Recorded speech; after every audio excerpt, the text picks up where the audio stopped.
After the Civil War ended in 1865, a deliberately misleading version of the history of that war was fabricated by the defeated Confederacy, a powerful myth known as the Lost Cause. Its purpose was to hide black oppression and teach white supremacy to future generations.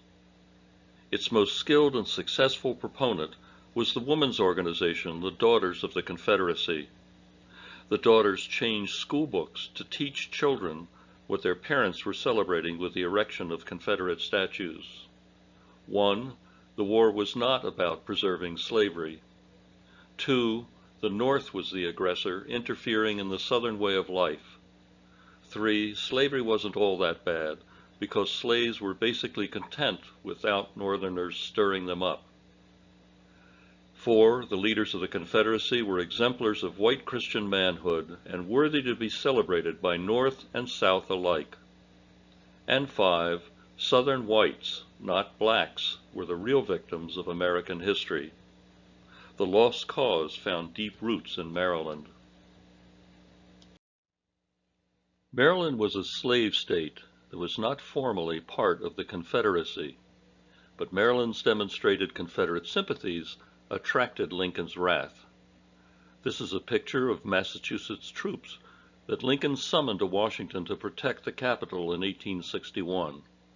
On April 19th of that year, these same federal troops walked down Pratt Street in Baltimore and were attacked by a mob of the city's Confederate sympathizers.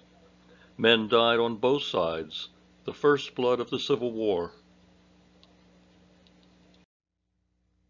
In moves that made him a hated figure in this state, the new president suspended habeas corpus, arrested prominent citizens, such as the grandson of Francis Scott Key, stationed federal troops throughout Baltimore,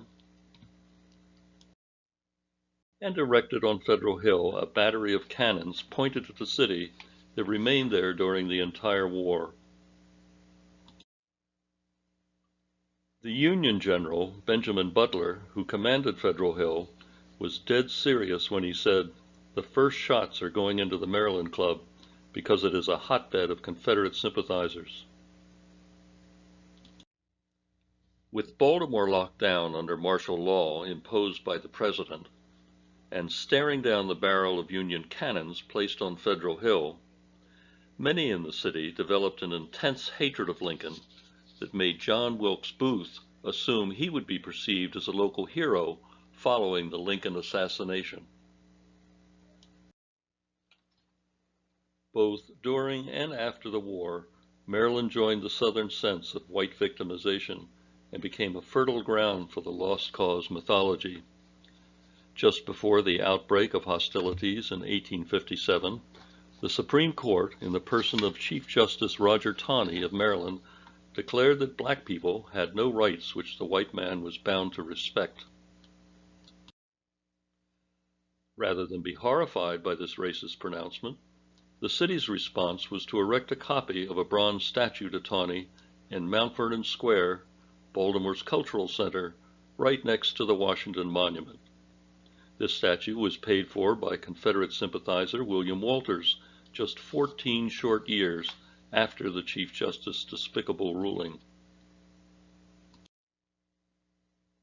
In the same Southern spirit, at the end of the war, wealthy Confederate expatriates and their sympathizers clustered in Bolton Hill's grand residences and churches. They were leaders in promoting white supremacy and the narrative of the Lost Cause. One of the sympathizers was the rector of the newly formed Memorial Episcopal Church on Bolton Hill, a church with deep Confederate ties that actively discouraged black membership until 1969. The rector of the church when it was first built in the 1860s was Charles Ridgely Howard, the grandson of slaveholding Charles Carman Ridgely, master of the Hampton estate in Baltimore County and a former governor of Maryland. Both men belonged to a family that normally kept 300 to 400 slaves on the estate. Remarkably, and ironically, a descendant of one of those Hampton plantation slaves recently became a clergy person at the Memorial Episcopal Church on Bolton Hill. A number of decades after the Civil War, around 1910, this Bolton Hill community and its churches, led by unapologetically racist clergy and lawyers, became active with the Baltimore City Council to devise redlining, or legal racial segregation in housing.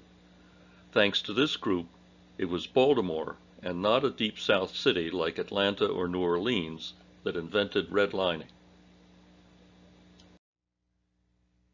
In 1899, the editorial board of the Baltimore Sun wrote, "It is to be regretted that the abatement of lynchings in various parts of this country, and particularly in the South, is hindered by the refusal of Northern speakers and writers to direct their energies to the cure of the cause of lynchings, namely, the aggressive attitude of mind of brutal Negroes toward white women."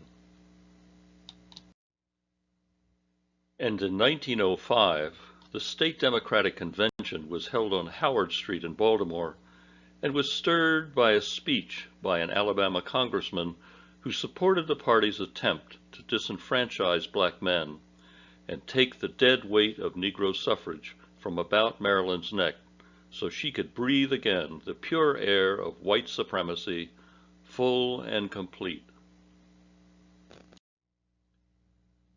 During the same years that prominent Baltimoreans and institutions were actively suppressing blacks' right to vote, restricting where blacks could legally live, and even threatening if they could live, the good Christian Confederate sympathizers centered in Bolton Hill, working under the leadership of the Daughters of the Confederacy, promoted the prettified side of the Lost Cause campaign of white supremacy. They erected 3 additional Confederate statues in Baltimore. One, in 1902 on Mount Royal Avenue, extolled the sacrifice of Confederate soldiers and sailors.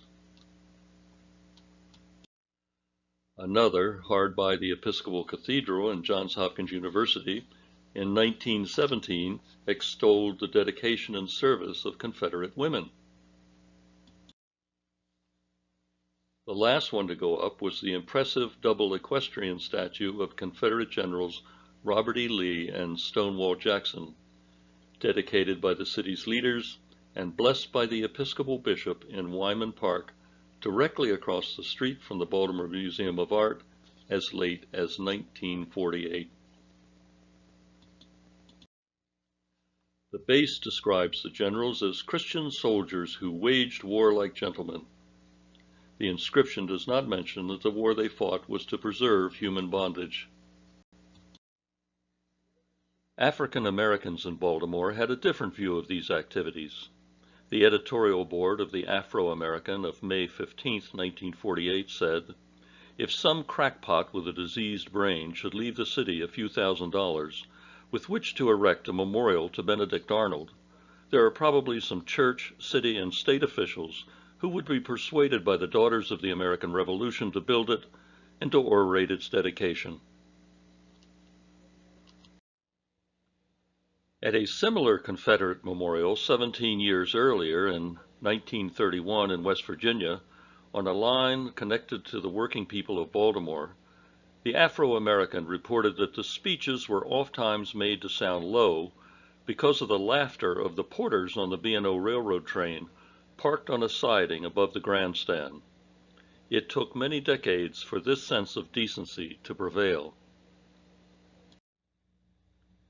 These 4 Confederate statues, no different in lost cause content or white supremacist meaning than the thousands of other similar statues throughout the formerly slave-holding states, stood prominently and provocatively in Baltimore until the mayor had them quietly removed in 2017, just days before some newly outraged citizens planned to tear them down.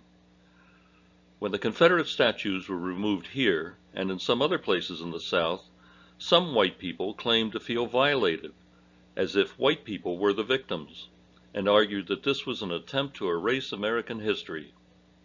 But it was not American history that was being uprooted, but the fictitious lost cause version of American history. Here we see the Maryland State Song included in a folio of Confederate music. The words to the Maryland State Song were, in fact, written by a Baltimore Confederate sympathizer in 1861.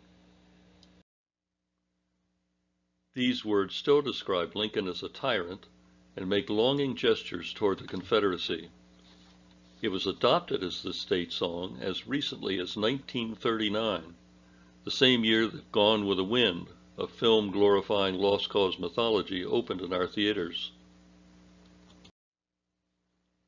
It is not widely known that more Confederate generals are buried in Baltimore than in any other place outside of Richmond, Virginia, most of them in Greenmount Cemetery because of their ties to this area. Even at the beginning of this third decade of the 21st century, Confederate flags are still quietly being placed on Confederate graves in Greenmount Cemetery and throughout the state, as with this Confederate soldier who died at Gettysburg, traitorously trying to destroy the Union of the United States and to preserve African American bondage. In our history, our public art, our education and popular culture, and especially in our continuing tolerance for the legacies of Jim Crow, the entire state of Maryland, like the whole country, is still struggling to emerge from behind the Southern genteel racist curtain of the lost cause narrative.